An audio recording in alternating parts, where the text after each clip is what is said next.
monde, je vais commencer. En fait, juste avant de partir, pour voir un peu dans quel sens je vais me diriger, je veux juste avoir une petite idée du champ dans lequel vous venez, si vous êtes un petit peu familier avec la philo, si vous êtes un peu familier avec le débat sur le déterminisme et le libre arbitre. J'enlève, je sais que tu es en droit. Ouais, toi, c'est l'université. Ok, j'avais fait philo. Philo, c'est le. C'est vrai, ok, c'est tout. Moi, je suis diplômé de McGill en psychologie expérimentale. Ok, ça marche. Donc peut-être qu'il y a déjà des parties du débat là, en psycho qui vont... C'est la philosophie qui m'intéresse. Bon, ça marche. Parce qu'il y a quand même des livres, mais j'en ferai pas vraiment dans le débat. Aujourd'hui, je vous parle d'un débat vraiment en métaphysique, au sens classique du terme. C'est-à-dire que ce qui m'intéresse, c'est pas tant les sciences cognitives, c'est vraiment la métaphysique. C'est vraiment, est-ce que conceptuellement c'est possible d'être à la fois libre et déterminé? Okay. Donc, je vais juste faire quelques petites nuances, quelques distinctions au départ pour que vous sachiez un peu de quoi on parle, parce que, évidemment, le mot liberté veut dire plein de choses. Alors, c'est un débat d'abord qui est la question du déterminisme et du libre arbitre. C'est une idée qui est très très importante, qui a habité à peu près toutes les grandes philosophies, on pourrait dire. Depuis les Grecs, les philosophes se sont penchés sur c'est quoi être libre, sur ce que ça signifie concrètement là, dans la vie de tous les jours, mais aussi sur ce que ça nécessite comme structure dans le monde. Donc, par exemple, vous avez chez les stoïciens toute une question de savoir si est-ce que parce que le monde est gouverné et ordonné par une sorte de loi divine, est-ce qu'à cause de ça, on est libre quand même ou non? Bon, alors ça déjà, le débat, vous voyez, est lancé à ce moment-là. Mais moi, ce qui m'intéresse beaucoup plus là aujourd'hui, c'est le débat dans la métaphysique contemporaine, la métaphysique analytique contemporaine. Donc, ceux qui ne savent pas trop c'est quoi là, la distinction, bon, analytique occidentale est un peu inutile, là. En fait, elle est un peu fausse aussi, parce que c'est pas vrai que les caractéristiques sont propres selon la philosophie analytique et propres à la philosophie continentale. Disons qu'historiquement, la philosophie analytique, c'est une philosophie qui est d'abord élaborée là, en Grande-Bretagne aux États-Unis, et puis qui se centre beaucoup sur la logique, sur la philosophie du langage. C'est une philosophie qui se revendique un peu des sciences expérimentales, leur méthode très très minutieuse, alors que la philosophie continentale, on parle souvent de grandes œuvres, de livres plus gros, avec beaucoup de termes qui sont parfaitement difficiles à comprendre, et donc qui, pour les analytiques, ça ressemble souvent, ont souvent été considérés quasiment comme la poésie. Cette distinction-là aujourd'hui est plus tout à fait vraie, parce que c'est pas vrai que la philosophie occidentale c'est juste la poésie, puis c'est pas vrai non plus que la philosophie analytique c'est juste la logique. Mais quand même, je veux dire, les textes auxquels je me réfère, moi, c'est vraiment plus dans le corpus analytique. Donc, c'est beaucoup des articles, finalement. Il y a bien sûr des livres, mais moi, c'est surtout des articles que j'ai lus. Puis avec quand même une place importante reliée à la logique. Donc, aujourd'hui, j'ai 3 objectifs. Le premier, c'est que vous sortiez d'ici avec une idée générale du débat contemporain sur la compatibilité entre le libre arbitre et le déterminisme. C'est la première chose. La deuxième chose, parce que ma conférence, en fait, entend lier le débat sur le libre arbitre et le déterminisme avec le débat sur l'identité personnelle. C'est seulement de vous faire part d'intuitions que j'ai à propos du lien entre ces deux débats. Ce pas des résultats qui sont que j'ai eu l'occasion de réfléchir très longtemps. C'est surtout des intuitions parce que j'ai vraiment l'impression que c'est 2 domaines qu'on devrait lier. En général, en fait, souvent dans les débats, dans la littérature que j'ai lue, on se penche sur des questions extrêmement précises et souvent c'est au détriment du contexte qui environne ça et des questions qui pourraient être reliées. Donc, vous avez souvent, par exemple, des gens qui se posent des questions très précises, je ne sais pas, sur, par exemple, est-ce qu'on a besoin d'avoir des possibilités alternatives pour être responsable de nos actions? Puis là, ils se posent seulement cette question-là. Mais il oublie après ça pourquoi, par exemple, ce serait quoi les intuitions qui nous ont amenés à épouser le déterminisme ou des choses comme ça.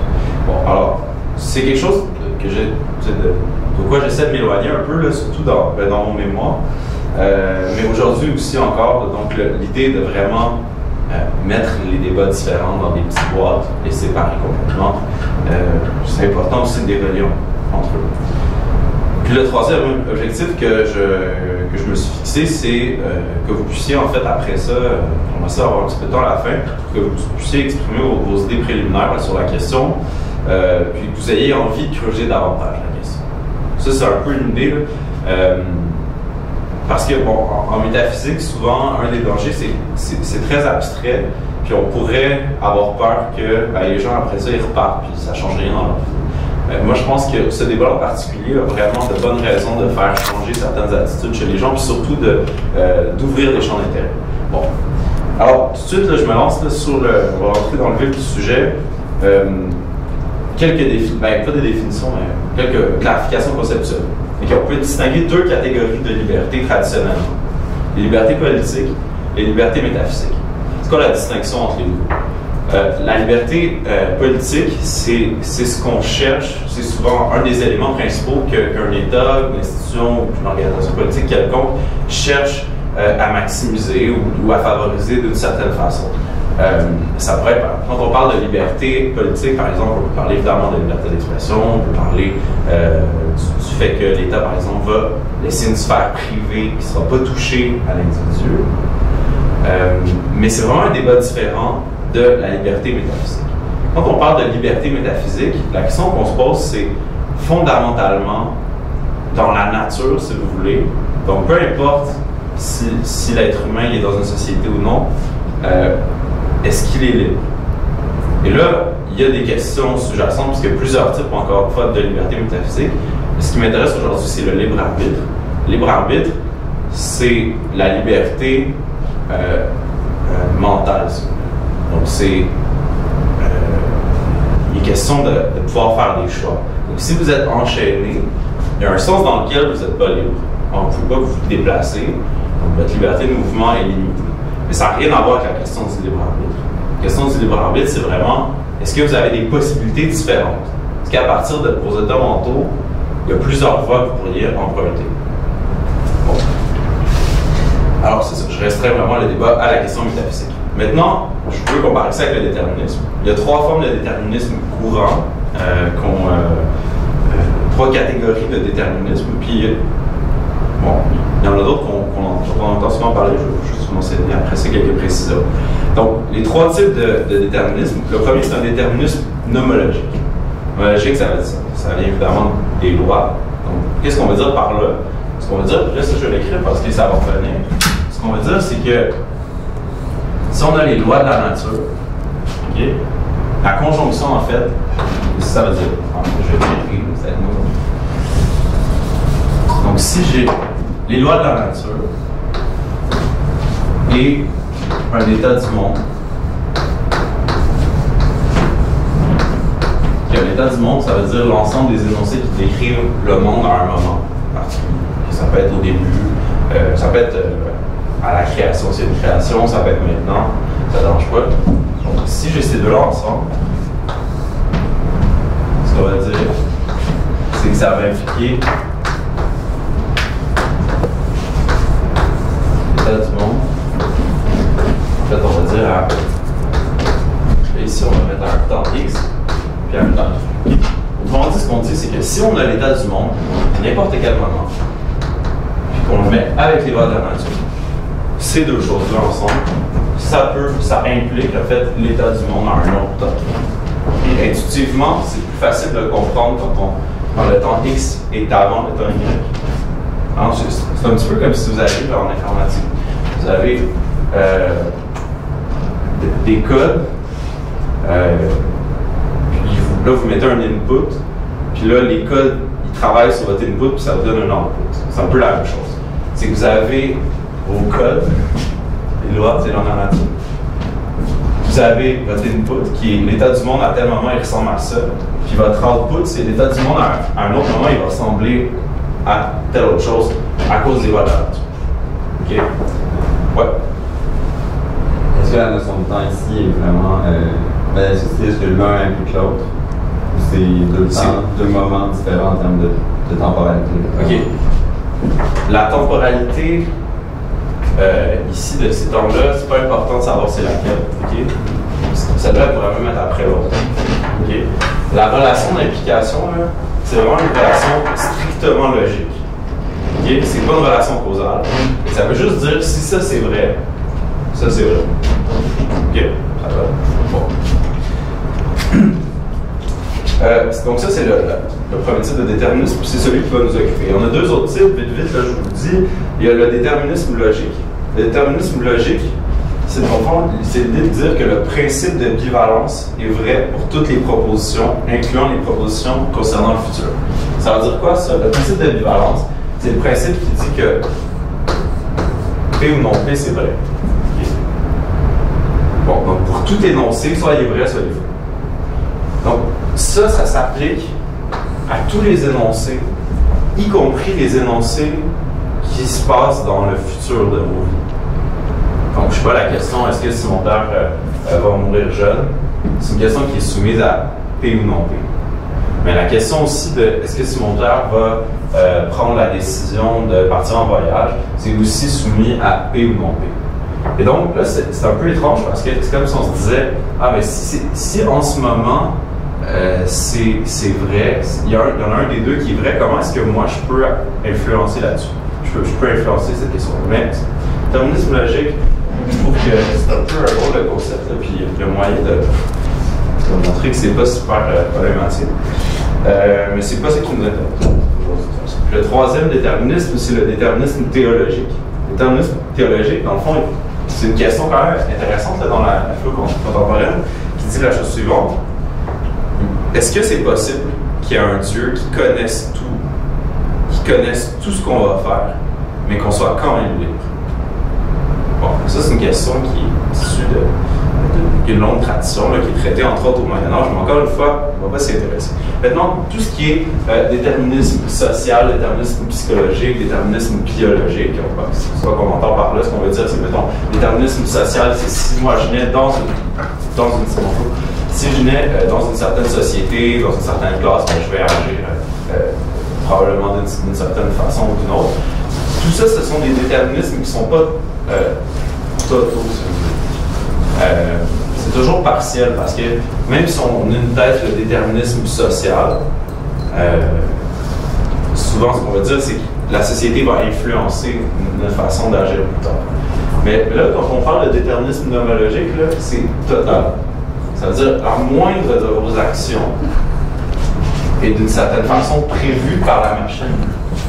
Et c'est prévu par la conjonction des lois et l'état du monde. Et prévu, ça ne veut pas dire que quelqu'un sait. Ça veut juste dire que vous pouvez rien changer. OK. Autre distinction, fatalisme-déterminisme. Est-ce que vous avez une idée de ce qu'est la différence?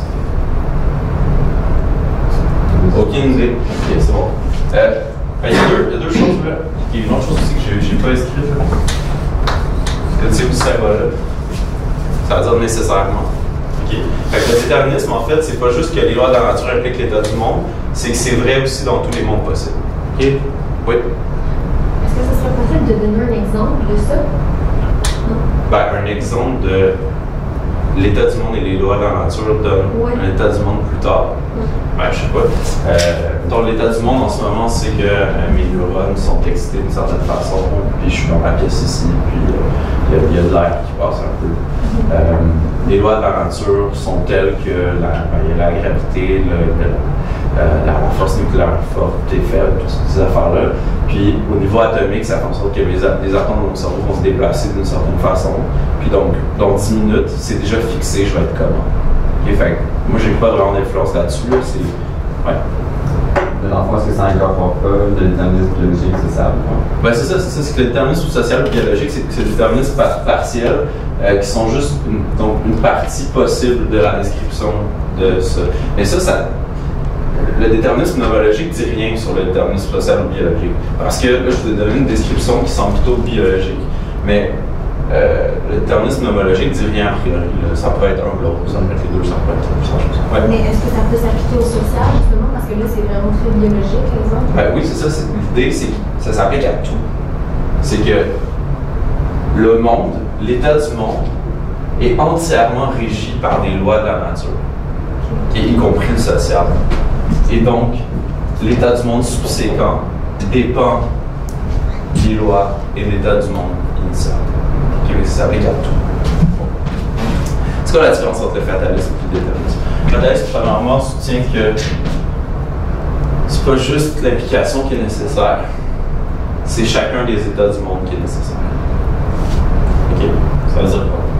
Quand je vous dis, si je vous dis que j'adhère au déterminisme, ce que je vous dis, c'est que j'adhère à l'idée selon laquelle, dans tous les mondes possibles, s'il y a des lois et un état du monde, il va y avoir nécessairement toujours juste un seul état du monde plus tard pour un seul temps. OK? Si je suis fataliste, ce que je veux dire, c'est que dans tous les mondes possibles, il arrive des événements X, Y, Z. OK? Fait que si je suis fataliste, par exemple, je pourrais dire que si mon père qui est dans la pièce fait une présentation, ben, ça arrive dans tous les mondes imaginables. Okay. Bon. L'autre chose aussi, c'est que le fatalisme, souvent, ça implique une thèse péjorative à l'égard de comment on reçoit la thèse déterministe. Ça veut dire qu'on se dit, OK, ben, je peux pas, mes actions sont fixées par les lois de la nature et les thèses initiales du monde, donc je peux rien faire. Donc je vais arrêter d'agir. Donc je vais me laisser aller. Mais le déterministe ne dit pas ça du tout. Il dit pas ça du tout, puis c'est vraiment important là, de le réaliser. Là. Il y a beaucoup de déterministes qui sont optimistes, qui pensent que c'est une bonne chose. Donc, on va y aller justement, on va se pencher là-dessus. OK, donc là, on a le déterminisme, puis on a la liberté, puis le libre arbitre. Puis il y a trois questions traditionnellement qu'on pose sur la relation de ces deux choses. La première question qu'on va se poser, c'est est-ce que le déterminisme est vrai? OK? Autrement dit, est-ce que cette formule-là est vraie et inversement, est-ce qu'il y a des événements qui ne sont pas impliqués par le passé du monde et les lois de la nature? Est-ce qu'il y a des choses qui apparaissent d'elles-mêmes dans le monde, qui n'ont rien à voir avec ce qui était là avant? Okay, ça serait comme la première question. Il y en a qui pensent que oui. Il y en a qui pensent qu'il y a de telles choses que des événements qui sont indéterminés et donc qui ne sont pas la conséquence logique des lois et de l'état de droit. Ça, c'est la première question. La deuxième question, c'est si on répond oui à la première question, est-ce que le déterminisme est compatible avec le libre arbitre? Donc, est-ce que c'est possible d'avoir le libre arbitre même si le déterminisme est vrai? C'est la deuxième question. La troisième question, c'est si c'est faux que le déterminisme est compatible avec le libre arbitre, est-ce que ça change quelque chose sur notre responsabilité morale? Est-ce que ça change quelque chose sur la façon dont on gère nos vies? Okay, vous voyez un petit peu la marche. Bon, c'est sûr qu'il y a plein d'autres questions dans le débat. Ça, c'est des questions qui sont posées par Similansky en 2002. Je trouve qu'il expose vraiment bien la démarche que toute personne qui rentre dans le débat se pose. Bon. Alors, là maintenant, je vais juste catégoriser quelques points de vue sur ces trois questions. Alors, la première question, c'est est-ce que le déterminisme, est-ce que c'est vrai ou c'est faux? Ceux qui pensent que le déterminisme, c'est vrai, on les appelle les déterministes. Ceux qui pensent que le déterminisme, c'est faux, on les appelle les libertariens.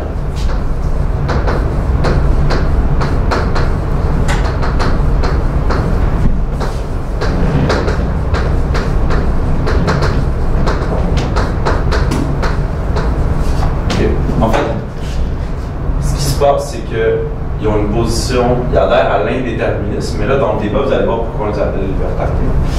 Parce qu'après ça, la deuxième question, c'est est-ce que c'est compatible, oui ou non, avec le libre arbitre?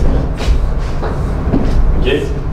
Ceux qui sont déterministes, qui disent que le déterminisme est compatible avec le libre arbitre, on les appelle les compatibilistes.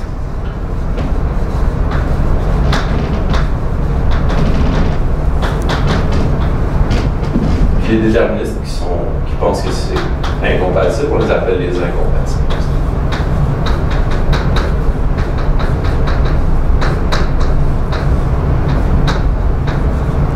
Et c'est à cette branche qu'on va s'intéresser.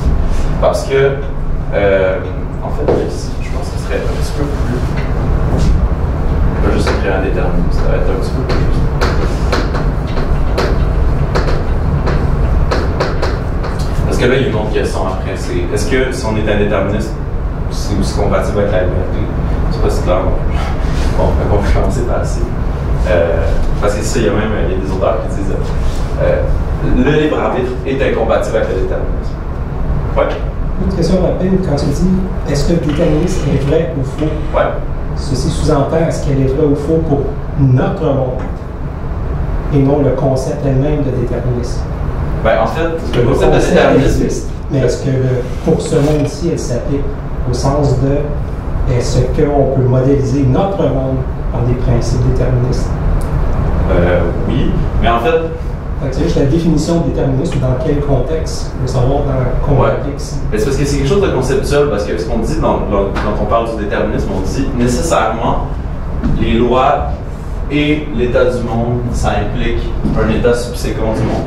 Et donc on parle de notre monde ici. Là. Non, mais ce que je veux dire, c'est que techniquement, il n'y a pas vraiment de raison de penser que dans notre monde d'ici, mais en fait, oui, c'est ça. Juste pour ça se faire, là, oui, on parle du monde d'ici, on parle pas de. Mais comme des espaces mathématiques ou des espaces qui sont déterminés. Mais c'est ça, oui, parce que souvent on fait l'hypothèse, on parle de monde déterministe ou de monde déterministe, puis on fait des expériences de pensée sur ces deux-là. Mais ceux qui disent que c'est vrai, ils pensent que oui, notre monde est déterministe. Oui, c'est ça. C'est bon. Après ça, bon, on a donc les compatibilistes et les incompatibilistes, comme j'avais dit. Puis là, cette branche-là, on s'y intéresse pas. Maintenant, dans les compatibilistes, puis dans les incompatibilistes, on va commencer par les incompatibilistes. Les incompatibilistes, il y en a plusieurs formes. Il y en a qui sont incompatibilistes et déterministes. La raison pour laquelle ils sont incompatibilistes, c'est parce qu'ils disent qu'on n'a pas de. Je vais juste écrire ça va bien clair. Fait, ça, c'était le déterminisme vrai ou faux. Ça, la question ici qui sépare, c'est compatible avec liberté.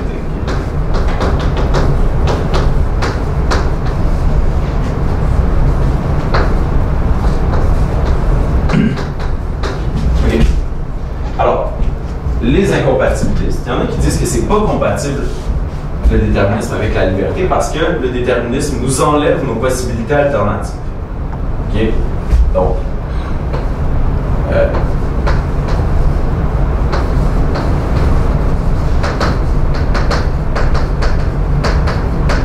puis, en fait, ceux-là, on va les appeler les incompatibilistes de la marge de manœuvre. OK? Donc, pour avoir un libre arbitre, pour être libre, il faut avoir une marge de manœuvre, avoir des possibilités différentes. Le déterminisme est incompatible avec ça. Donc,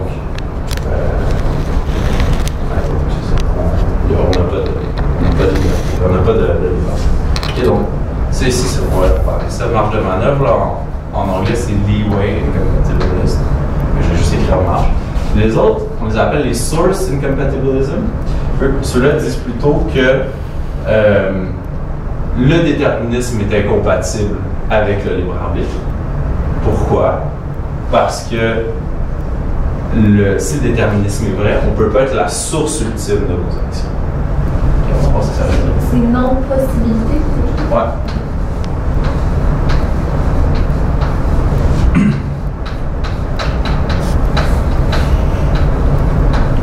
Yeah. Donc, non-possibilité, ça veut dire, devant moi, je veux dire, je ne peux pas être responsable de mon action, par exemple, de lever le bras, parce qu'en ce moment, j'aurais pas pu faire autrement que lever le bras. Ça, c'est. Et parce que j'aurais pas pu faire autrement, on peut pas dire que j'ai librement levé le bras. On peut même pas dire que je suis moralement responsable pour lever le bras. OK, donc ça, c'est l'incompatibilisme de la marge de manœuvre. En ce moment, je lève le bras, j'aurais pas pu éviter de lever le bras, mais c'est pas important le fait que j'ai la possibilité alternative ou non de lever le bras. Ce qui est important, c'est le fait que ça soit issu de moi-même, que toutes mes actions on puisse les rattacher historiquement à une source, là, que je sois la source ultime de mes actions. En ce moment, c'est pas grave pour ma liberté que j'ai ou non des possibilités alternatives. Ce qui est important, c'est que je sois la source de mes actions, mais je peux pas, si le déterminisme est vrai, je peux pas être la source ultime de mes actions. Comme je peux pas être la source ultime de mes actions, ben, je suis pas. Ça, c'est l'incompatibilisme de la source. Donc ça serait des gens comme Barry Boone qui défendent ça, des gens comme Robert King qui défendent ça. Ouais. Est-ce que ça remonte une sorte de forme de régression infinie?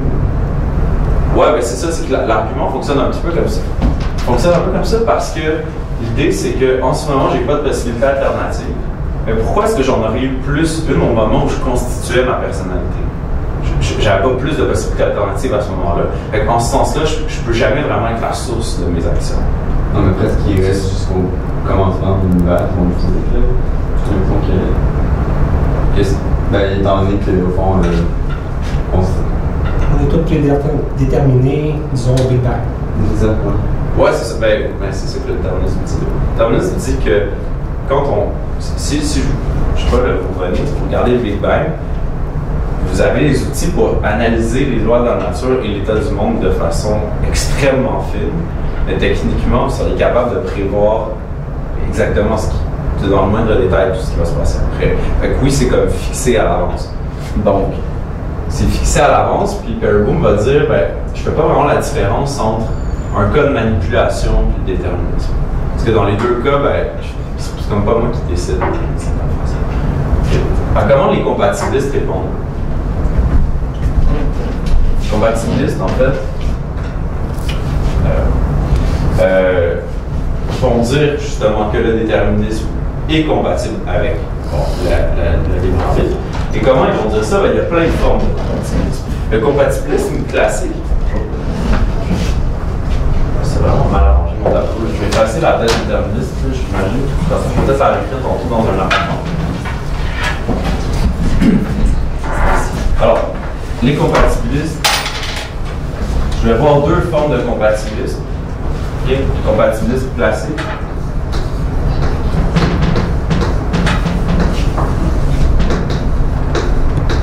Puis, le compatibilisme. Je vais écrire à la Frankfurt. En fait, c'est le compatibilisme de Frankfurt que je vais vous montrer. Le compatibilisme classique, il dit quoi? Il dit qu'on a un libre arbitre. Il dit la liberté qu'on a, c'est pas exactement la même compréhension que qu'en ont les incompatibilistes. Je vais vous donner je pense que j'ai la définition de Hume là-dessus. Parce qu'en fait, Hume, ça serait probablement le représentant le plus important du compatibilisme classique. Alors, il va dire, by liberty, we can only mean a power of acting or not acting according to the determinations of the will. That is, c'est ça qui est important. If we choose to remain at rest, we may. If we choose to move, we also may. Ça veut dire quoi, ça? Ça veut dire que la liberté, elle est conditionnelle. Okay? Je suis libre dans la mesure où, si je décide X, je fais X, disons, c'est exactement ça.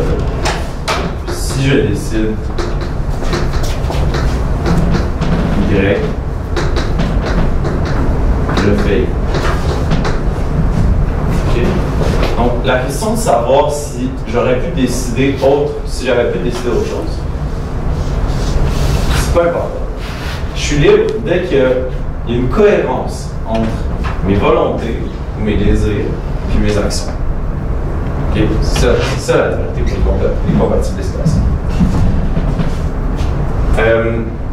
Les compatibilistes, à la Frankfurt, sont d'une certaine façon similaires, parce que pour eux aussi, c'est pas. En fait, il est question d'une cohérence. Mais la distinction, c'est qu'il n'y a pas d'importance accordée à la notion de possibilité. Okay? Là, vous en avez une notion de possibilité, mais c'est une possibilité conditionnelle. C'est dans la mesure où j'avais décidé autre chose, j'aurais fait cette chose-là. Là, c'est pas ce que j'ai décidé de faire, donc j'ai pas fait ça. Donc là, il y a une importance accordée à la possibilité. Mais dans le compatibilisme à Frankfurt, il n'y a pas d'importance qui est attachée toujours à la notion de possibilité. Okay. Il est strictement, c'est pour ça que j'ai écrit à Frankfurt, je ne veux pas juste parler de Frankfurt, c'est qu'en fait, les critères pour décider si on est libre, c'est des critères vraiment qui sont seulement liés à des caractéristiques mentales. Par exemple, le fait d'être reason responsive, qui est donc être capable de réagir aux raisons. Le fait de répondre à des désirs de second ordre. Les désirs de second ordre, c'est par exemple, je pourrais désirer en ce moment manger de la crème glacée, mais je pourrais aussi désirer ne pas désirer manger de la crème glacée. J'aimerais ça, pas désirer manger de la crème glacée, mais juste désirer. Agir de façon conforme aux désirs de second ordre, c'est une deuxième façon d'être libre pour les compatibilistes que je dis là à la Frankfurt. OK. Maintenant, la troisième question que je posais, c'était ah oui, ok, donc juste avant, juste pour que ce soit clair, parce que si le déterminisme, bon, est vrai, on a dit qu'on était déterministe, puis si le déterminisme est faux, on disait qu'on était indéterministe. Le terme libertarien, en fait, il vient quand on est indéterministe. Pourquoi? Parce qu'on croit qu'il y a une forme de liberté qui est incompatible avec le déterminisme. Donc, quand on est libertarien, on est aussi incompatibiliste. Okay? Mais c'est pas ça qui m'intéresse aujourd'hui. C'est vraiment, quand on est déterministe, c'est quoi les options qu'on a. Puis là, dans les incompatibilistes, là, il y a la troisième question, il faut que les différentes formes d'incompatibilistes la posent, c'est on fait quoi maintenant? Et est-ce que ça affecte notre responsabilité morale? Puis à ça, ben, les auteurs réagissent de façon différente. Il y en a qui pensent qu'on doit préserver l'illusion. Il y en a qui pensent qu'on doit changer nos catégories morales. Donc, par exemple, ils vont dire que la responsabilité morale, c'est une fausse catégorie. Donc, ils vont dire, je ne sais pas, mettons qu'en droit, on devrait arrêter de considérer qu'un individu est moralement responsable d'une action ou d'une autre. On doit utiliser d'autres catégories, des catégories du genre, est-ce qu'il y a des chances de recommettre telle ou telle action? Okay. Vous voyez un petit peu où ça s'en va. Donc, on s'éloigne de certaines perspectives éthiques comme le rétributivisme, donc l'idée selon laquelle on doit moralement rendre à chacun son dû. Parce que les gens n'ont pas un dû, en tout cas qui est lié avec leurs actions, étant donné qu'ils ne sont pas moralement responsables de leurs actions. Okay. Ce débat-là non plus, c'est pas celui que je vais aborder aujourd'hui, mais vous voyez qu'il y a plusieurs façons de répondre à une question qui est relativement simple au départ, mais qui se complexifie.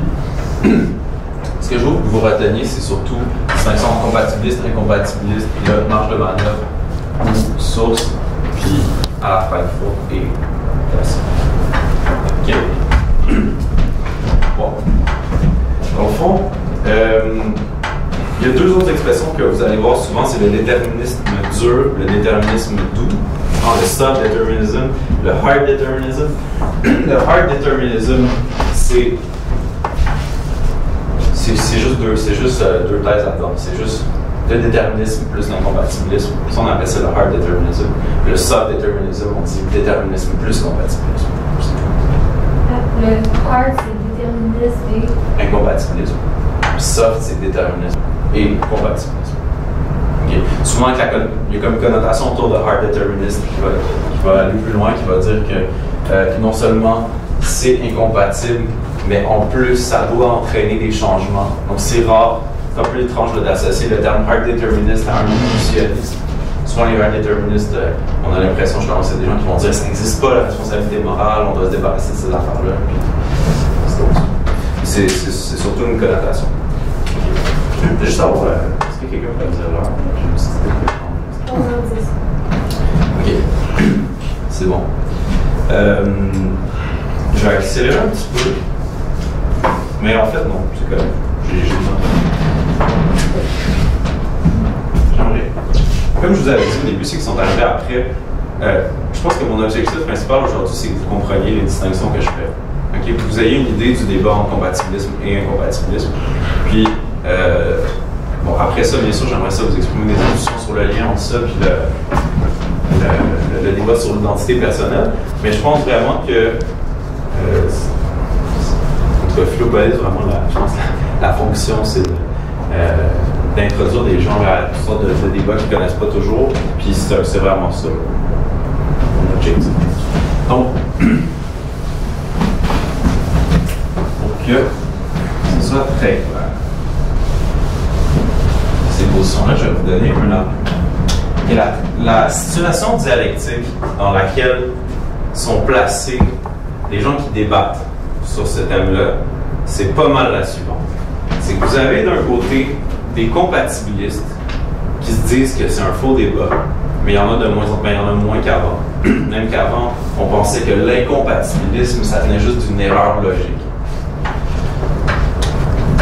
Vous avez après ça des compatibilistes qui pensent que ça vaut la peine de mener le débat et des incompatibilistes aussi. Mais ce qui va surtout se passer, c'est qu'il y a des arguments incompatibilistes qui sont classiques. Les compatibilistes vont essayer d'y répondre et les incompatibilistes vont essayer de défendre leurs arguments. On va voir pas mal plus ça que l'inverse, c'est-à-dire qu'il n'y aura pas beaucoup de compatibilistes qui vont avancer des arguments compatibilistes que les incompatibilistes vont essayer de défaire. Okay? Donc, il y a un argument qui a plusieurs formes, qui peut s'appeler le direct argument, qui peut s'appeler le consequence argument. Moi, je vous présente une version qui ressemble à celle de Van Inwagen, que lui, justement, appelle le consequence argument. Puis, c'est l'argument suivant. Il vous permet de mieux comprendre les catégories que j'ai disposées. OK. Alors, la première prémisse, c'est le déterminisme vrai. Donc, le déterminisme nomologique.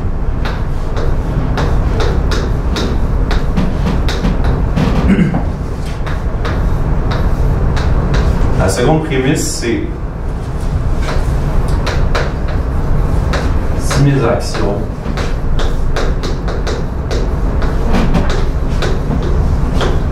sont impliquées au sens logique, impliquées, là, vraiment, ça veut dire que c'est une question de valeur de vérité, c'est pas une question de causalité. Donc, si mes actions sont impliquées par X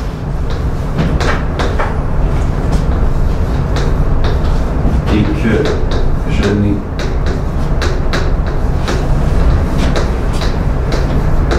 aucun pouvoir sur X, alors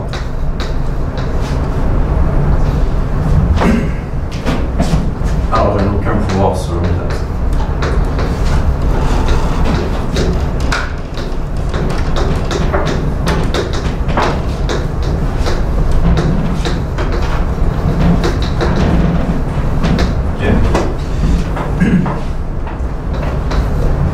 La troisième prémisse, c'est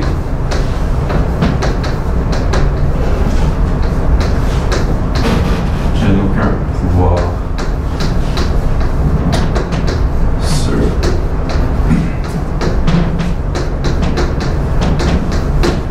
sur l'état du monde avant ma naissance.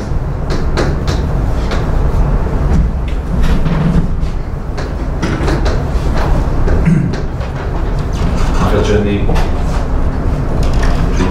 ni de pouvoir. Je n'ai ni de pouvoir sur l'état du monde avant ma naissance, ni sur les lois de la nature.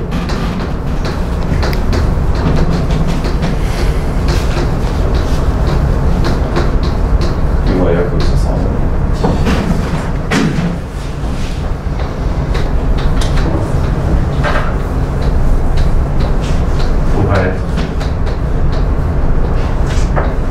Responsable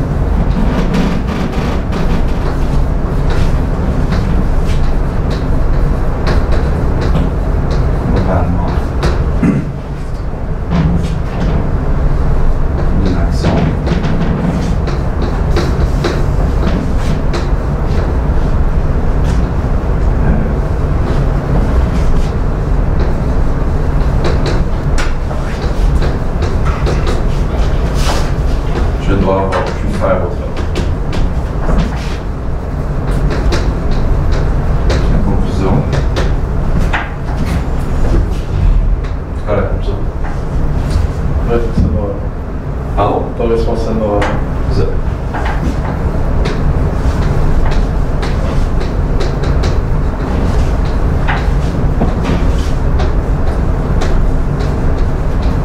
Je sais faire je suis pas responsable moralement.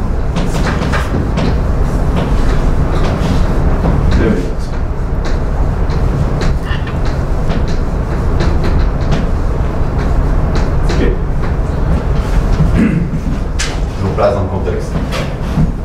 Les incompatibilistes de la marge de manœuvre, on bosse rapidement contre eux.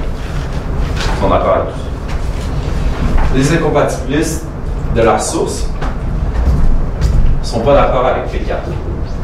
Peut-être P4, je vais changer son nom. C'est vraiment classique, ça. Si vous voulez rentrer dans le débat, c'est important d'apprendre cette affaire-là. Ça s'appelle le PAP, le principe des possibilités alternatives. OK? Principle of Alternative Possibilities. Donc, les incompatibilistes de la source rejettent le PAP. C'est-à-dire qu'ils considèrent que la responsabilité morale, ça n'a rien à voir avec la possibilité d'agir autrement. Mais ils sont d'accord avec tout le reste. OK. Ils vont remplacer le PAP par autre chose. Ils vont remplacer le PAP par une prémisse du genre, pour être responsable moralement de mes actions, je dois être la source ultime de mes actions. Donc, je ne suis pas responsable de mes actions. Okay, parce que la source ultime, ben, en fait, ils vont changer quelques affaires dans l'argument, là.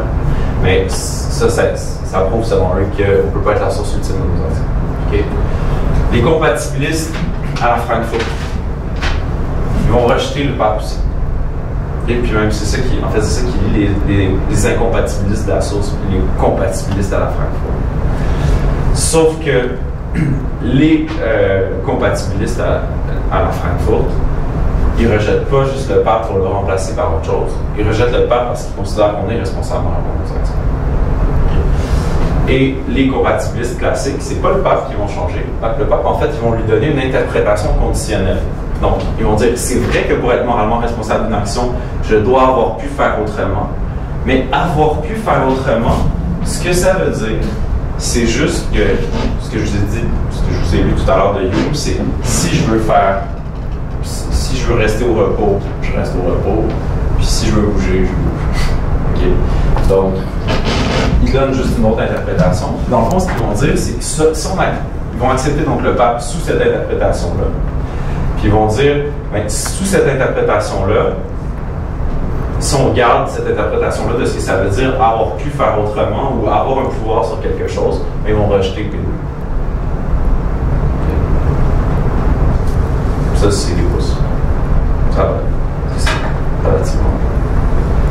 Pas grand monde qui rejette P3. Donc, je n'ai pas de pouvoir sur l'état du monde avant ma naissance ni sur les lois de la nature. P1, évidemment, il y a beaucoup de gens qui rejettent P1. Mais vous pouvez le formuler différemment. Okay? Vous pourriez plutôt dire P1, P2, P3, PAP, conclusion. Vous pourriez dire si le déterminisme est vrai, alors P2, P3, PAP. Donc, si le déterminisme est vrai, je ne suis pas responsable moralement de mes actions. Okay? Fait que beaucoup de gens, par exemple, c'est ça dans le débat, qui se positionnent, qui vont dire le déterminisme et la responsabilité morale sont compatibles ou ne sont pas compatibles, mais ils vont dire je ne sais pas si on est déterministe, si on est déterminé. Bon. C'est sûr que c'est moins intéressant, c'est sûr que pour quelqu'un qui est pas mal sûr de son coup, ici, après ça, il y a plus d'implications. C'est pas grave. C'est quand même un débat qui est intéressant sans ça. Bon. Donc là, puis c'est ça, je te mentionnais, qui s'interroge. Moi, sur quoi je travaille en ce moment, c'est vraiment sur l'incompatibiliste de Frankfurt. Le compatibiliste de Frankfurt, je veux dire, il attaque la prémisse PAP sur la base d'un contre-exemple. Mais dans ce contre-exemple-là, moi, j'essaie de montrer qu'il suppose que P1 est faux. Et autrement dit, que son contre-exemple, il suppose que le déterminisme est faux. Puis j'essaie de montrer que c'est juste, que c'est logiquement illégitime de faire ça. OK, fait que quand je disais tout à l'heure que j'ai l'impression que souvent les gens dans le débat, ils se posent une question de manière très circonscrite, sans chercher ce qui est autour, j'ai l'impression que ça, c'est vraiment un bon exemple. C'est qu'on a cherché des contre-exemples à cette prémisse-là, comme si cette prémisse-là n'était pas dans un contexte. Puis le contexte, c'est l'argument de la conséquence. OK? Mais là, aujourd'hui, c'est pas ce que je fais. On passe à l'identité personnelle. Combien de temps il reste? Il est 20. Ok, c'est correct. On a jusqu'à. En fait, la présentation suivante, c'est une demi-heure après la fin de ma présentation normalement. Fait qu'on a jusqu'à 45 go maximum. Mais c'est correct.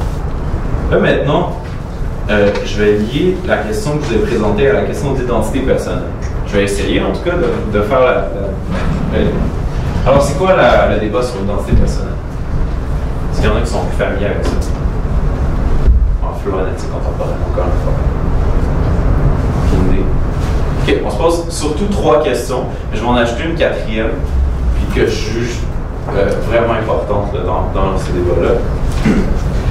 La première question que l'identité personnelle se pose, c'est la question du bateau de Thésée. Vous connaissez le bateau de Thésée? C'est quoi? Je sais peut-être. Oui, ben c'est bon, c'est. Thésée va venir du combat avec le Minotaure, puis les Athéniens, je pense, les Athéniens, ont voulu garder le bateau intact un peu pour le glorifier, et tout ça, puis ils ont commencé à changer chacune des planches au fur et à mesure que le bateau se déconstruisait et se brisait. Puis à un certain moment, les planches sont toutes échangées. C'est de savoir si c'est toujours le bateau de Thésée ou si c'est un autre bateau. C'est ça, exactement. Puis ça, la question du bateau de Thésée, elle se pose par rapport à votre corps. Vous perdez des cellules tout le temps. Donc, toutes les cellules de votre corps, je ne sais plus chaque combien d'années, mais éventuellement, sont toutes remplacées par d'autres. La question, c'est est-ce que vous êtes quand même vous-même? Puis, si vous êtes encore vous-même, pourquoi? Donc, la première question, donc, c'est ça, c'est l'identité à travers le temps. Et pourquoi est-ce que vous êtes toujours vous-même à travers le temps? Okay. Je pense pas que cette question-là vraiment soit tout à fait liée là, avec le débat qu'on a, mais c'est possible. Okay. J'ai l'impression que plus on attache une importance à la question justement de l'identité à travers le temps, plus peut-être va être porté vers que ce soit l'incompatibilisme de type source ou une forme de déterminisme en tout cas qui prend de compatibilisme qui prend en compte un long historique personnel, donc qui ne se concentre pas juste sur la possibilité en ce moment d'agir ou de ne pas agir. Okay? Mais c'est pas, ça, c'est vraiment pas clair. Et justement, je commençais par la question qui me semblait la moins pertinente. La seconde question que se pose le débat, que se posent les gens qui font partie du débat sur l'identité personnelle, c'est la problématique de l'identité numérique. Okay? Ça veut dire quoi ça? C'est qu'est-ce qui rend cette personne-là singulière et distincte de toutes les autres personnes? Donc, pourquoi est-ce qu'il y a un découpage? Puis est-ce que s'il y a quelqu'un qui a exactement les mêmes propriétés que moi, est-ce que c'est une personne différente de moi? Donc vous voyez là, encore une fois, c'est une question qui ne sont pas a priori liées avec la question du compatibilisme ou de l'incompatibilisme, mais c'est une question importante dans le débat sur l'identité personnelle. La troisième, elle, me semble vraiment pas mal plus liée. C'est la question de l'identité qualitative des personnes. Ce qu'on veut dire quand on parle d'identité qualitative, on va dire en quoi consiste la personne, en quoi est-elle faite, quel est le matériau composant une personne, donc, quelles sont les propriétés fondamentales d'une personne. Pas juste les propriétés nécessaires et suffisantes. Vous connaissez l'anecdote de Diogène de Platon, en fait Platon qui avait défini l'homme comme étant un bipède sans plumes. Le Diogène, le Sinope, prend un poulet, des plumes, puis il lance sur Platon, il dit voilà ton homme. Puis la fin de l'anecdote, c'est que depuis ce jour-là, Platon changeait sa définition et il ajouta avec des ongles plats. Parce que les ongles poulet, il y avait des ongles crochus. C'est pas. Ce genre d'anecdote-là, je trouve que ça montre bien qu'il y a des gens qui, même Platon, dans la question de l'identité personnelle, peuvent aller n'importe où, là, parce que l'idée, c'est pas juste de trouver des caractéristiques qui sont propres à tous les humains, c'est de trouver c'est quoi les caractéristiques qui sont les plus fondamentales. Donc, qu'est-ce qui fait qu'on est un humain ou pas? Bon. Ensuite, c'est ça, là, est-ce que... Là, je vous donne des exemples de réponses à cette hypothèse-là. Donc, est-ce qu'on est une organisation fonctionnelle, psychologique? Est-ce que la personne, c'est plutôt un corps physique? Est-ce que c'est un organisme biologique vivant? Si je vous dis ça, c'est une position qui est plutôt animaliste. Je suis une personne parce que je suis un animal. Okay? Il y en a d'autres qui vont justement avoir une position qui est plus liée avec la continuité psychologique. Donc, je suis une personne parce que j'ai des états mentaux, puis des états mentaux qui sont liés entre eux et qui sont en continuité psychologique dans le temps. Il y en a d'autres qui vont justement miser plutôt sur la continuité physique dans un corps.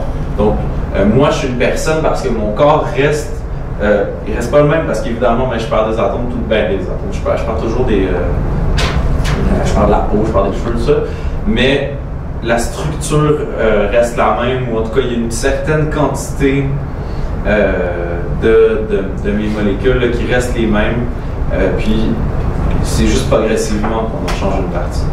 Okay? Bon, il y a plein d'expériences de pensée folles là, avec chacune de ces positions-là qui essaient de les réfuter. Je laisse le soin de les imaginer. Est-ce que plutôt on est seulement un agrégat de sensations et qu'en fait la personne c'est une illusion? Ça c'est la position de Hume, justement. Et alors que la position de la continuité psychologique c'est plutôt la position de Locke. Ou alors est-ce qu'on est une substance? Est-ce qu'on est une substance pensante, comme chez Descartes? Est-ce qu'on est un substrat mental qui agit par lui-même sans être causé? Est-ce qu'on est une histoire? Est-ce qu'on est une trame narrative? Est-ce que moi, ma personne, elle se définit comme par son histoire, par sa narrativité? Ça, vous avez la position de Charles Taylor, la position de Daniel Dennett aussi, qui ressemble à ça, l'identité narrative. Il y a l'identité institutionnelle aussi. Est-ce que la personne, c'est pas aussi un construit? Donc, je m'institue comme étant une personne et les gens autour de moi qui me reconnaissent m'instituent comme personne. Bon, alors toutes ces questions-là, vous voyez, c'est plein de réponses comme celle-là. Puis moi, je pense qu'il y a, dans la question justement de l'identité qualitative des personnes, là, on peut faire des liens quand même clairs avec le débat sur le libre arbitre. Je vais faire 3 liens avant de passer à vraiment la question qui m'intéresse le plus et qui est une 4e question, si vous voulez, qu'on peut lier aux 3 autres. Alors, la première raison pour laquelle c'est lié, c'est pas un lien très fort. C'est que certaines intuitions, comme le matérialisme, sont à la base de certaines positions sur le libre arbitre, mais sont aussi à la base de certaines positions sur l'identité personnelle. Donc, on pourrait dire l'identité personnelle est liée avec le débat sur le libre arbitre, parce que ce qui m'amène à prendre position dans un cas, c'est aussi ce qui m'amène à prendre position dans un autre cas. Okay, donc, par exemple, si je suis matérialiste, si je pense que tout l'univers se réduit à ses atomes, okay, ben, peut-être que cette intuition-là m'amène à être déterministe, justement. Okay, puis peut-être que cette intuition-là m'amène aussi à être incompatibiliste, mais ça, c'est peut-être moins clair. L'intuition, par ailleurs, aussi pourrait m'amener à dire que l'identité personnelle, c'est une illusion. Là, je pourrais peut-être plus facilement endosser une position humaine ou une position animaliste aussi. Donc, l'idée, c'est un lien plutôt faible, c'est vraiment que, justement, il y a des intuitions, il y a des faits qui nous provoquent chez nous des intuitions dans les deux débats. C'est les mêmes faits. Okay? C'est la même chose.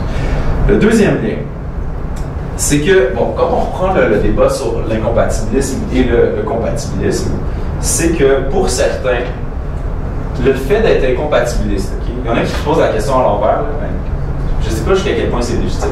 Il y en a qui se posent premièrement la question de savoir si le libre arbitre est compatible avec la responsabilité morale. Là, ils se rendent compte que c'est pas compatible. Pas le libre arbitre, excusez-moi, le déterminisme. Là, ils se disent, ben non, c'est pas compatible. Fait que là, ils disent après, ah, mais on a une responsabilité morale. Donc, ils ont conclu que le déterminisme est faux. Okay, vous voyez, c'est comme si on prenait le débat à l'envers. Bon, il y en a quand même qui font ça. C'est pas clair que c'est légitime, mais c'est une autre question. Et donc, pour eux, l'incompatibilisme amène au libertarianisme, c'est-à-dire l'idée selon laquelle il y a une liberté et que le déterminisme est faux. C'est une autre chose qu'être libertarien en politique. Non, je l'ai pas dit au début, mais c'est très très différent. Ça n'a rien à voir en fait. Puis après ça, ils partent de là et ils disent ensuite, ben, il est difficile de voir comment certains types de libertariens pourraient vouloir définir l'être humain en termes de matière. Ou en termes de matière entièrement causée, entièrement déterminée, comme pourraient le vouloir certains penseurs là, dans la question de l'identité personnelle.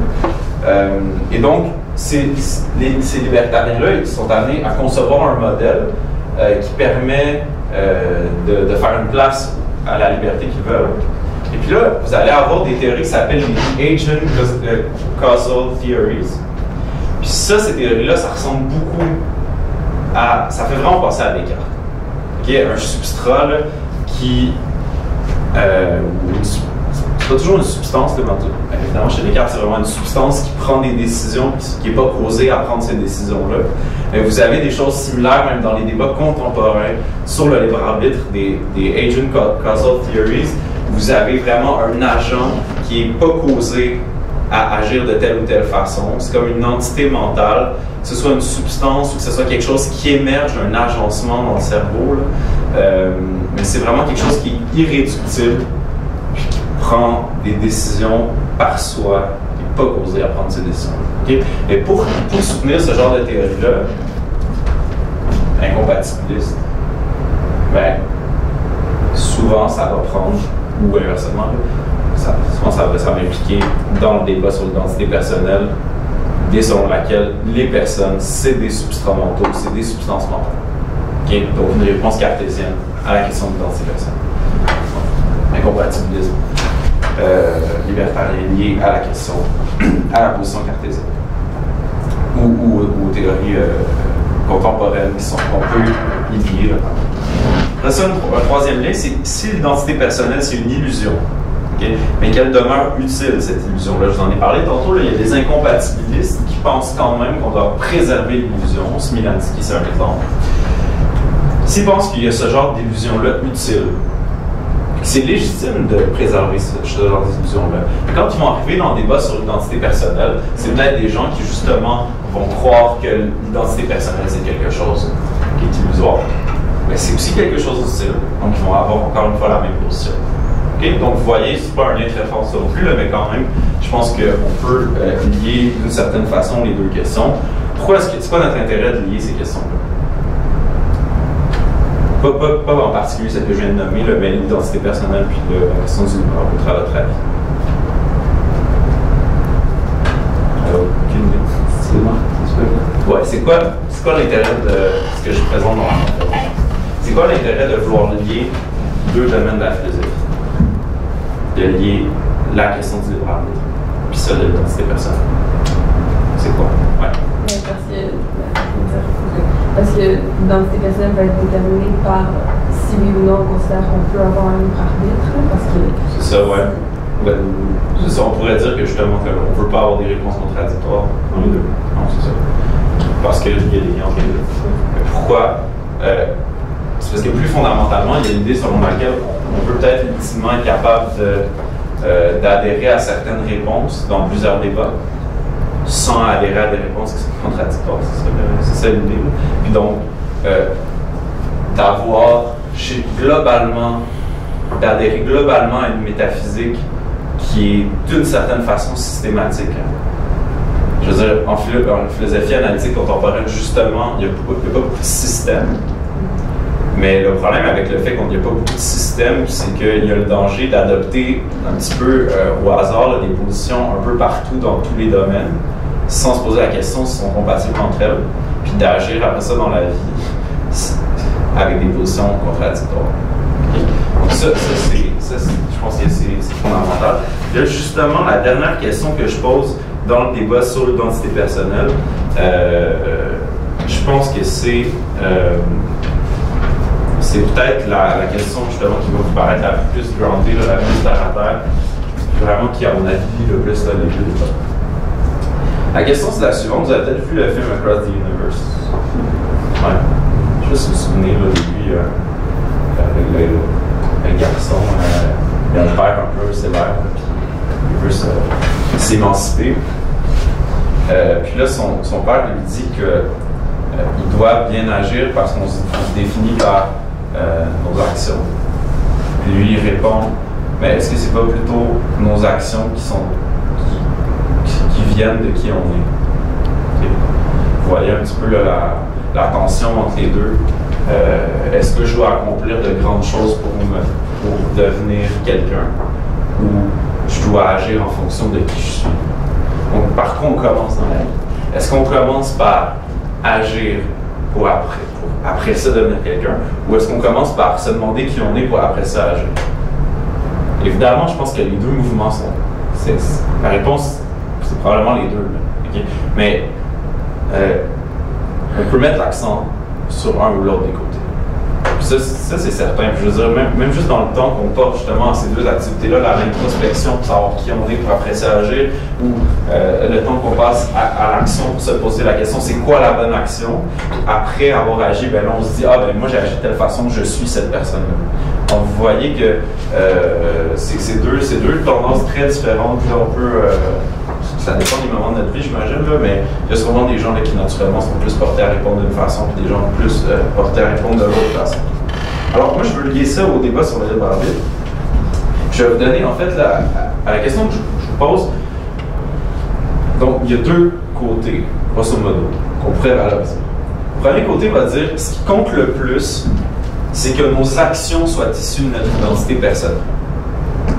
OK.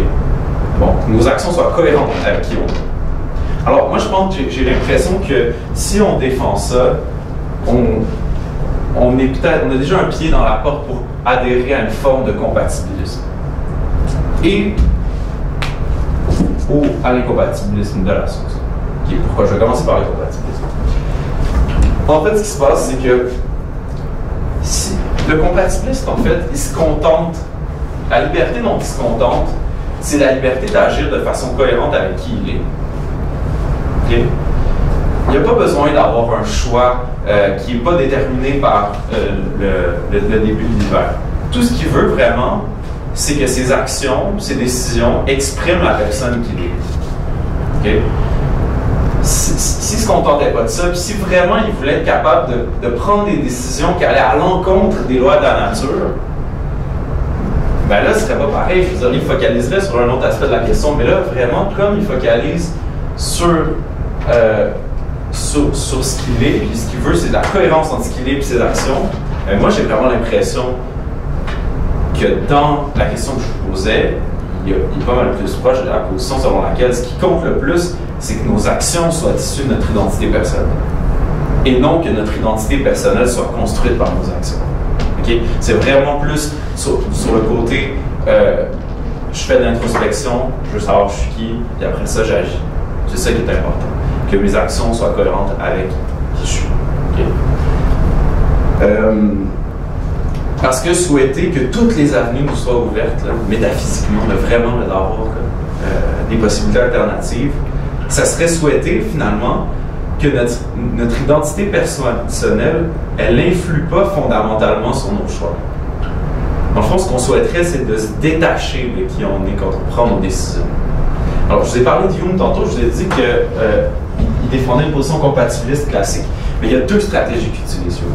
La première stratégie, c'est de montrer que c'est compatible entre le déterminisme et la responsabilité morale. Mais la deuxième stratégie, la première était défensive. On se défend contre ce genre d'argument-là. La deuxième stratégie, elle est offensive. La stratégie de Hume, c'est de dire que si le déterminisme est faux, on ne peut pas être responsable moralement. Puis pourquoi? Parce que si le déterminisme est faux, ça veut dire que nos actions sont issues un peu du hasard. Donc, ils ne sont pas liés avec nos idées nécessairement. Ils ne sont pas liés avec ce qui cause nos actions. Parce que justement, il n'y a pas de lien de nécessité entre les deux. S'il n'y a pas de lien de nécessité entre les deux, ça veut dire qu'on est soumis au hasard. On ne peut pas être libre si on est soumis au hasard. Vous voyez un petit peu. Donc, la position de Hume, à mon avis, c'est ça, ça s'inscrit beaucoup plus dans la question de l'identité personnelle que je vous énonçais. Ça s'inscrit beaucoup plus dans le mouvement. On regarde c'est quoi notre identité personnelle. Puis après ça, ce qui nous intéresse, c'est que nos actions soient cohérentes. Okay. Je vous ai dit que ça marchait aussi avec l'incompatibilisme de la source. Pourquoi? C'est ça, justement, qui sépare les incompatibilistes de la marge de manœuvre et les incompatibilistes de la source. Les incompatibilistes de la marge de manœuvre disent « Moi, pour être libre, là, ce dont j'ai besoin, c'est d'avoir des possibilités alternatives ici et maintenant. » Ce que les incompatibilistes de la source disent, non, moi, la liberté que je veux, c'est la liberté de me constituer comme personne. Je veux pouvoir choisir, je veux être à la source ultime de mes actions. Fait que, en ce moment, j'ai des possibilités alternatives, ça m'intéresse, ça m'importe pas. Ce que je veux, c'est que quelque part, dans la construction de mon identité, j'ai pu faire des choix, j'ai pu me constituer comme source de responsabilité. Et donc, si c'est ce que je pense, évidemment, encore une fois, ce qui compte le plus, c'est que mes actions soient issues de mon identité personnelle, c'est que mes actions soient issues de moi comme source, moi.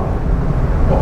Et récemment, vous voyez que celui qui dit non, moi je veux ici et maintenant des possibilités alternatives, il ne se contente pas seulement que ses actions soient cohérentes avec ce qu'il est. En fond, ce qu'il veut, c'est beaucoup plus d'avoir le champ complètement libre, de choisir ses actions comme il veut. Puis après ça, ben, il sera défini par ses choix. Et donc, vraiment, la notion de choix, elle a une importance plus grande, peut-être, pour l'incompatibiliste de la marche de manœuvre. Et puis c'est ça, comme je vous disais, je l'ai anticipé, le deuxième pendant, c'est ce qui compte le plus, c'est que notre identité personnelle, elle soit issue de nos actions, et non l'inverse. Donc, il semble naturellement que ce soit une position plus propre à l'incompatibilisme de la marge de manœuvre. Pourquoi, comme je vous l'ai dit, parce que l'incompatibilisme de la marge de manœuvre pense que le libre arbitre est à trouver dans l'éventail des possibilités qui sont devant nous. Okay. Ça nous rapproche un petit peu là, des positions existentialistes. La différence, c'est que souvent les positions existentialistes sont pessimistes. Hein? Ils vont dire on a tous les choix devant nous. On n'est pas, c'est pas notre identité personnelle qui détermine c'est quoi nos choix, c'est ce qu'on va faire qui va déterminer ce qu'on va être. Puis ça donne le vertige. Parce qu'on a tellement de choix. Alors que justement, ben, les incompatibilistes de la marge de manœuvre comme Robert King vont dire qu'ils ne voient pas de manière négative. En fait, ce qu'ils voient de manière négative, c'est le fait que le déterminisme nous fasse perdre ça. C'est pour ça que je vous disais tout à l'heure qu'il y en a qui, parce qu'ils sont incompatibilistes et parce qu'ils attachent de l'importance aux possibilités alternatives et à la responsabilité morale, ils sont prêts à dire que le déterminisme est faux. Donc, dans le débat, vous voyez qu'il y a plein de voies différentes à adopter. Vous voyez que chacune de ces voies-là a des implications métaphysiques, éthiques. J'essaie de vous montrer qu'il y a des implications sur l'identité personnelle aussi. Et donc, moi, ce que je vous souhaite aujourd'hui, c'est de pouvoir assimiler un peu ce débat-là, puis d'avoir le goût de continuer, puis d'avoir le goût de prendre position, puis de savoir là, ce que vous jugez le plus intuitif là. Donc, merci beaucoup.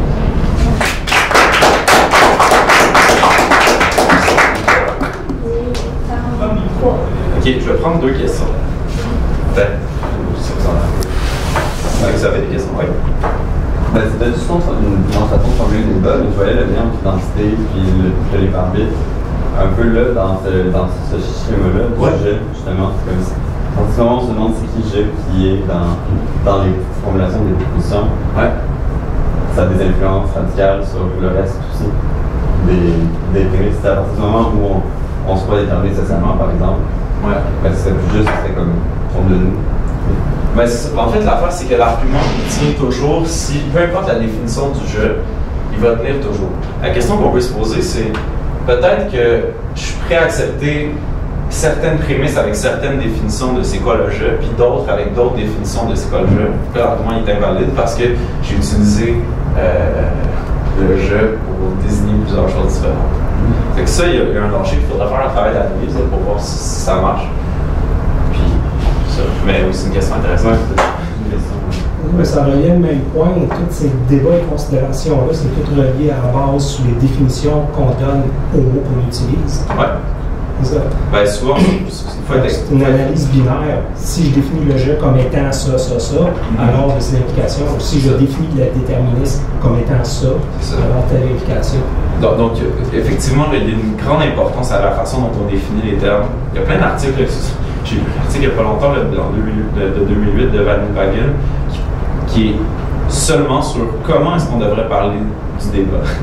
Puis là, il dit, mettons, il y a une notion qu'on appelle le libertarian free will. Il dit, c'est une absurdité de parler de libertarian free will. Tout ce que dans le débat, tout le monde recherche la même chose, c'est le free will. Les compatibilistes pensent que ça marche avec le déterminisme, les incompatibilistes pensent que ça marche pas, mais tout le monde recherche la même affaire. Alors qu'il y en a d'autres, comme Dennett, qui vont dire non, Dans le fond, ce qui se passe, c'est qu'on ne cherche pas la même chose.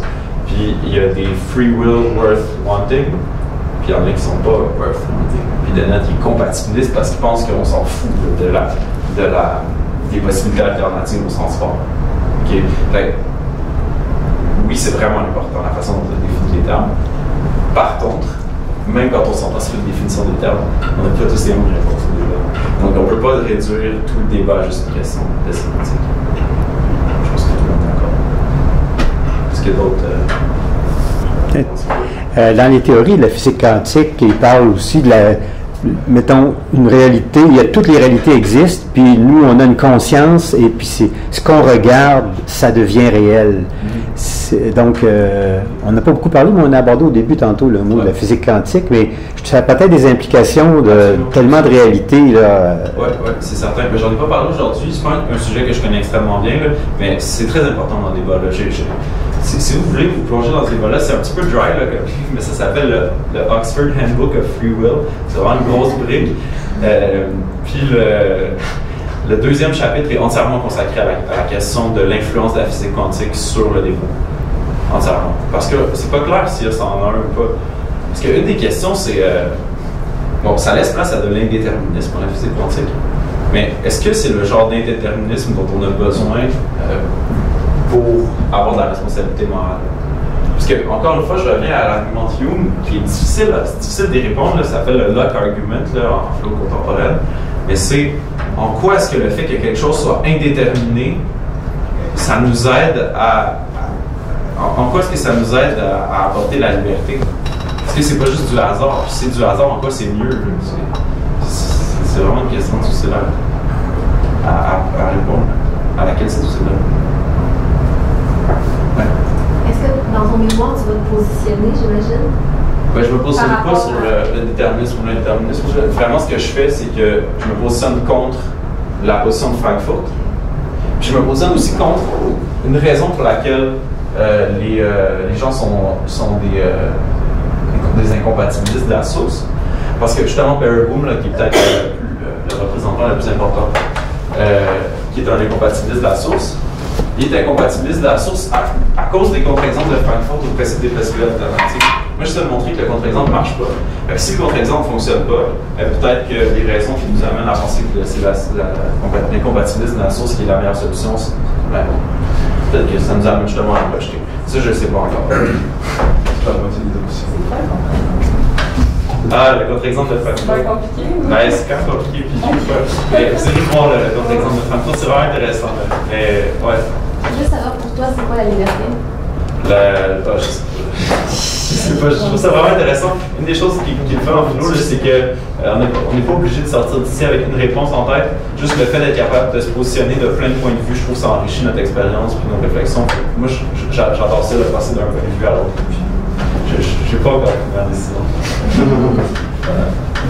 C'est ça, merci beaucoup. Puis je pense qu'on va aller à la